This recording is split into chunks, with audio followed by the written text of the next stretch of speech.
We're going to go backwards to Saturday night, which was Netflix's big MMA debut at the Intuit Dome.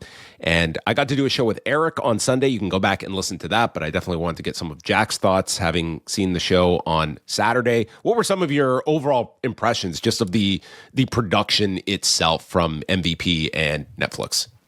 Well, I'm glad you asked about the production because, to be honest with you, I told you this last week when we did a quick chat on Monday.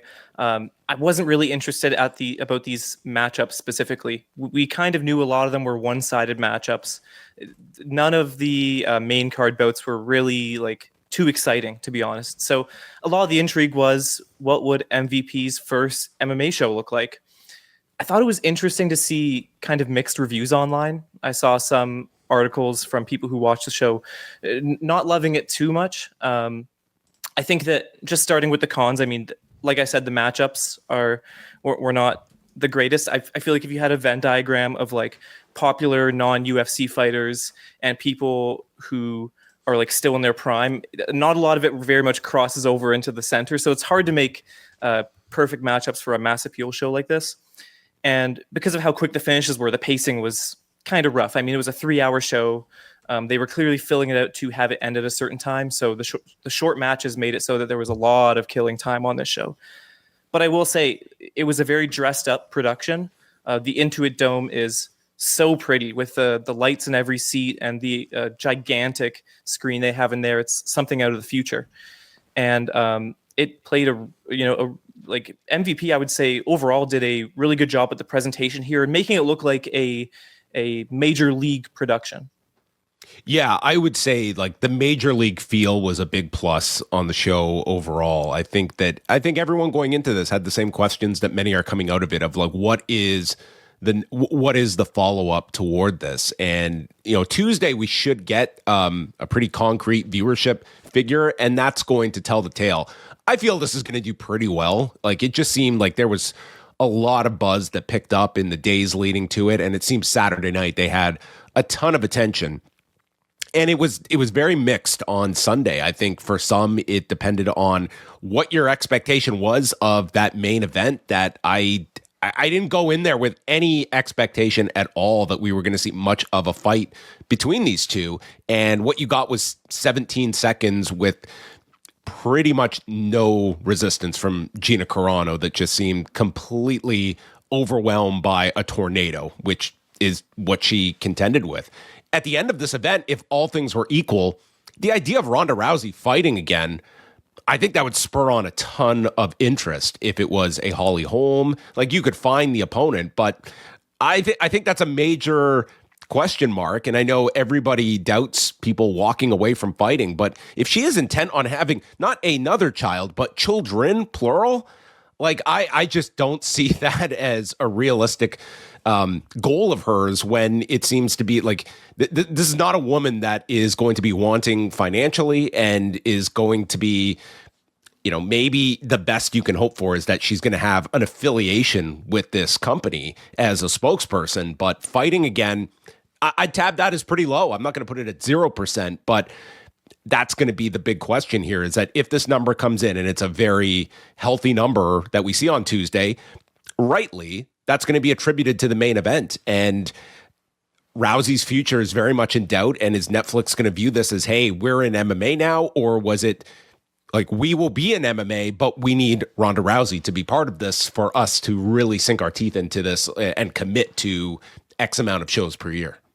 I went into this weekend really hoping we would come out of it with a clearer picture of what MVP MMA looks like, if anything, beyond this point.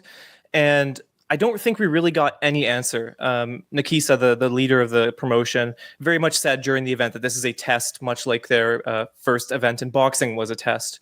And think about it. I mean, Ronda says she's out. I don't know if you can necessarily market another Gina match if she's facing someone else. And you have like do you think there would be interest in another Gina fight?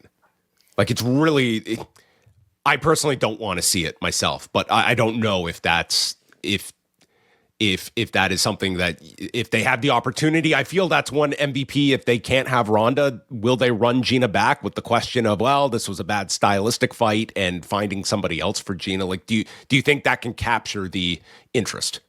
Well, one thing I think about is the purses for this event were public, and Gina Carano was very much taken care of at this event. And part of me wonders where. And we should mention these are just the disclosed amounts to the commission. Yes. I will guarantee you, Rousey and Gina got a lot more than was listed by the California State Athletic Commission. I'm sure both did very, very well for this fight. And correct me if I'm wrong, but Gina did surpass the 1 million mark on her disclosed purse. She had made more than $1 million for this main event fight. Yes, and I would believe she made several million for this fight. That would be my prediction. My thing is, what are other matchups that Gina Carano can get that would even come close to giving her that type of payment? Because I don't think Gina Carano at this stage in her career, which hasn't been around for over a decade before this weekend, is she really begging for any sort of fight unless she's really getting taken care of like she did last weekend? I think it's so interesting to see what the future of MVP MMA is after this event, because I think that the way this event played out is very interesting, but Netflix and the events that they go after, it's so star driven, and you need that really interesting main event, really that interesting matchup, not just that one star. Yeah, to sell that's it to the Francis Ngannou problem, that you've got Francis Ngannou and you can market the lineal heavyweight champion, but who do you have to fight him? Like, you can build up a Rico Verhoeven, but man, that list is not going to be long of finding opponents. That was the whole problem with the PFL, was you had Francis Ngannou, and who? I don't think people are necessarily just going to be enamored with the idea of Francis Ngannou fighting random heavyweight, and like, heavyweight is not a deep division. You have to get really creative, and that lends itself toward your sort of people outside of MMA, or some wild idea of like someone from boxing coming to do MMA, which I don't think you're going to get any boxer of note that's going to do that. So like, yeah, you could do Robelis de Spain, like, I guess. Can that headline a Netflix card? Like, maybe. But that's sort of the quality you're looking at. And Mike Perry and Nate Diaz, I'm sorry, I have no interest in seeing a rematch after Saturday. Like, that to me was a pretty definitive fight that I just think Nate Diaz, I don't know, I'm not compelled to see Nate Diaz fighting like the level that you need to pay a Nate Diaz. I just don't think that that's really compelling at this point. I'm not interested to see him return to the UFC. I'm not interested in seeing a rematch with Mike Perry, but he is someone that has been Teflon, and this audience keeps coming back for him, and that will be attractive to MVP. And I think just broader here, there are very few matchups, in my opinion, that can get Netflix into the MMA game. And if it's not them, then who is going to get into the market for an MVP MMA? And I think that's where it becomes tricky. Like, how does this actually become viable as a competitor brand? You heard all this talk over the past week about them sort of being these people to challenge the UFC, but beyond just one night, when can they actually, or how can they actually do that? Yeah, we're going to hear this comment. This was Mark Shapiro. He was interviewed today. This was part of the JP Morgan conference that he participated in. And toward the end of the chat, he was asked about the Rousey-Carano fight and UFC being pitched this fight, and why did the UFC ultimately balk at promoting Rousey and Carano? We're in the true MMA business on a meaningful, consistent basis. And when we looked at this potential matchup, keep in mind that there's a real art and skill to matchmaking, right? When you ask Hunter Campbell and Dana White what they think about that matchup prior to the fight happening, the answers we got back, and I mean Ari Emanuel and myself, was that fight will be over in 20 seconds. They were off by a few seconds. Yeah, 3. And I don't believe that a fight like that, just the way it played out, is really good for MMA, especially because it's Netflix and they have such an incredible global audience. For them to then go to that fight and then think that's what MMA is, I don't believe is good for the sport long term. And we saw it that way and decided to pass on it, taking nothing away from the legend, obviously, that Ronda Rousey is and the win that she got. And I guarantee incredible viewership numbers that Netflix will soon report. But for us, it was more of a stunt than a meaningful MMA event. Yes. TKO is not in the business of doing any kind of stunt matchmaking when it comes to, inserting celebrities into high profile events, things that could potentially impact your long term. That's not the business TKO is in. I mean, to me, the biggest irony of that clip was him talking about how that type of match isn't good for the industry. I mean, that type of match is kind of the one that kickstarted Ronda's boom in MMA. It's that type of performance is not. It's not the first time we've seen her do something like that. So I don't know. This show being successful and Netflix being convinced on MMA is absolutely great for the MMA industry. It might not be great for. I mean, it's really immaterial to the UFC industry that is going to have such a control of the market share. But I mean, it is somewhat disingenuous to say that they just immediately had no interest in this fight when from Rousey's side, it was they were interested in doing this and it was going to happen on pay-per-view. And it was only when Gina Carano required more time that it would take them into the Paramount era where this would now be on streaming. And that would require a whole different contract and incentive structure that would not be based off of pay-per-view buys. And then it was that they walked away from this and they went to MVP and Netflix. So it certainly did not sound from the Rousey side that this was a, no, we're not interested. It was, they were going to promote this as a pay-per-view and then they were later out of this fight. But regardless, this is one that I think if the UFC had an opportunity to do something with Ronda Rousey, I still feel they would. I think this was a financial decision by them more than anything. Do you think either of them are coming close to the paydays they secured if they are fighting in the UFC, even in 2025, before the Paramount deal? I mean, Rousey, I believe, has said as much, that this is like among her biggest paydays that she is going to make. So yeah, the idea that this was the most that Carano ever made for a fight, I can very well believe that this would have outpaced the Cyborg fight and anything before that for Elite XC. Yeah. That was I would feel very confident this is probably the most Carano ever made. And for Rousey, I believe she has said as much, that this is among the biggest that she has ever made. If you go through the antitrust suit, you can actually see what Rousey made for her biggest fights. And it's not like she made this insane amount of money for what she was making. Like, this could end up, if we get that final number of what she made at Netflix, it's possible this could be the most she was ever paid for a fight. Like, she had the leverage here, and Netflix was certainly willing to pay. Like, they were willing to spend big to get a Francis Ngannou and a Nate Diaz, and I can only imagine what Rousey commanded for this. And you have to remember those paydays that she was getting in the UFC was when they were pay-per-view incentivized, and that some of that even wore off in the ESPN era. And nowadays, not even a concept in their business.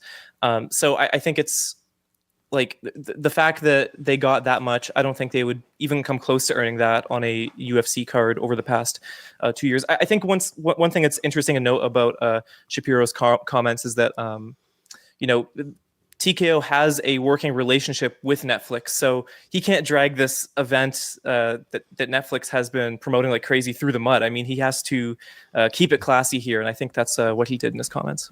Yes, he did put them over. They're a great partner. They know what they're doing. But you probably got a great number. A different business of. Yes, they're in the business of giving you Malky Costa and Arnold Allen from the Apex on Saturday night. Now, my final question to you is of some of the key people here. I'm going to throw a name at you, and you're going to tell me what promotion they are going to fight in next, if at all. Okay, so I'm going to start with Nate Diaz. Where does BKFC. His next fight? BKFC for Nate Diaz. Mike Perry, same? Yeah. Francis Ngannou. That's a really tough one. Like, what are your realistic options here? I think Netflix is probably the most likely one. And beyond that, it would have to be boxing, wouldn't you say? Yeah. And yeah, I mean, if MVP MMA can get someone big, the options are limited. But I mean, one thing I was thinking about what is big with like you could market something with Rico Verhoeven, but I think the value of that has diminished after he does his boxing match this weekend against, I think, Tyson Fury is the matchup. I can only imagine he's going to be asking for a higher payday after that matchup too. I don't know. I think the options are very limited at heavyweight. Robelis Despain, the matchup you mentioned earlier for him, I could see them marketing it. I mean, that might be the best heavyweight fight they have. They tried to sell you him versus Felipe Lins. So can they sell you him versus a guy who, you know, murdered a former heavyweight champion in like 10 seconds? Probably. Well, what you have with Despain is an incredible highlight reel between his MMA fights that went sub 10 seconds and his karate combat, right? Like, you can put a great highlight reel together, and it's certainly stronger than what they had for Felipe Lins. But to carry a show like that's a lot of weight on their shoulders. I will answer the last one. Junior Dos Santos, I'm praying nobody. Yeah. I hope I've seen the last fight for Junior Dos Santos after Saturday. Yeah, that one was hard to watch. Not a fan of that. If the Post Wrestling Cafe were to undergo a drug test in the month of May, we would be testing positive because we are overloaded with content. We are going to be reviewing Hulk Hogan, Real American, all 4 episodes this month. Plus, we will go inside the Manosphere with a review of the latest Louis Theroux documentary. We will also have coverage of the Ronda Rousey-Gina Carano fight, also taking place on Netflix. Rewind Away tackles WCW Super Brawl 2, and we cover NXT TakeOver Brooklyn from 2015. All that, plus all of the XL editions on a weekly basis, Collision Course, Daredevil Born Again, and so much more. It can all be yours at postwrestlingcafe.com. $8 gets you in the door.